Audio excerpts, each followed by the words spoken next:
Hello. बोला. साहेब नमस्कार. अभिजित बोलतोय के न्यूज. नमस्कार अभिजित साहेब, काल आवळीमध्ये आपला मेळावा झाला. त्या मेळाव्यामध्ये नेमकं काय काय ठरलंय त्याच्याबद्दल सांगा ना. काल आवळीमध्ये राधान तालुक्यातल्या माझ्यावर प्रेम करणाऱ्या कार्यकर्त्यांना एकत्र केलेलं होतं हा. आणि कार्यकर्त्यांच्या बैठकीमध्ये असं ठरलं, महाविकास आघाडीच्या माध्यमातून उद्याची विधानसभा लढायची. हा. कारण शाहू महाराजांना आम्ही पहिल्यांदा पाठिंबा दिला, चांगल्या पद्धतीचं मताधिक्य राधाने मतदारसंघात मिळालं. हं. आणि म्हणून मग कोणत्या विधानसभा शाहू महाराजांच्या मंत्रिमंडळाच्या नेतृत्वाखाली पेड पाटलांच्या आशीर्वादावर ही निवडणूक आपण कोणत्याही परिस्थितीत लढायची असा निर्णय कार्यकर्त्यांनी आणि आम्ही सगळ्यांनी घेतला. Doctor D Y. Patil polytechnic, Kasba Bawda, Kolhapur. Maharashtra शासन मान्यता प्राप्त, शासनाच्या सर्व प्रकारच्या स्कॉलरशिप्स उपलब्ध.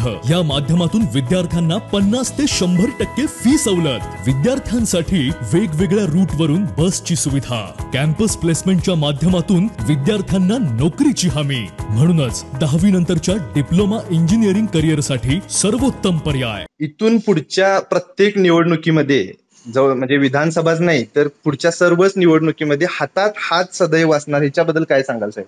राधान तालुक्यातल्या सगळ्याच मंडळींना बरोबर घेऊन सातत्यानं या तालुक्याचा विकास कसा होईल त्या पद्धतीने तालुक्याचं संघटन बांधण्याचा मी प्रयत्न करणार आहे. मग तालुक्यातला काँग्रेसची मंडळी असतील, तालुक्यातली राष्ट्रवादीची मंडळी असतील, शेका पक्षाची असतील, जनता दलाची असतील, आमच्या शेतकरी संघटनेची मंडळी असतील, उद्धव सेना ची मंडळी असतील, या सर्वांना बरोबर घेऊन इथून पुढच्या राजकारणात हातात हात घालून तालुक्याच्या दृष्टीनं सर्वांना एकत्र कसं आणता येईल अशा पद्धतीचं राजकारण उद्याच्या काळात करण्याचा मी प्रयत्न करणार आहे. निश्चित साहेब, निश्चित निश्चित. तुमचे पाहुणे म्हणूया आपण, केपी साहेबांच्या विषयी आपण एक उद्गार घेतलं होतं की त्यांना हबकी डावाची सवय आहे. काय नेमकं साहेब त्याच्याबद्दल म्हणजे तिथं आता आमच्या पाहुण्यांच्या बाबतीत बोलायला नको. फार फार मोठी माणसं आहेत ती. काय सांगावं त्याच्याबद्दल. कधी विश्वासाचं राजकारण केलं नाही आणि काहीतरी निवडणुकीमध्ये निवडल्या तोंडावर काहीतरी हवा सोडायची आणि समोरचा माणूस डिस्टर्ब कसा होईल हे बघायचं.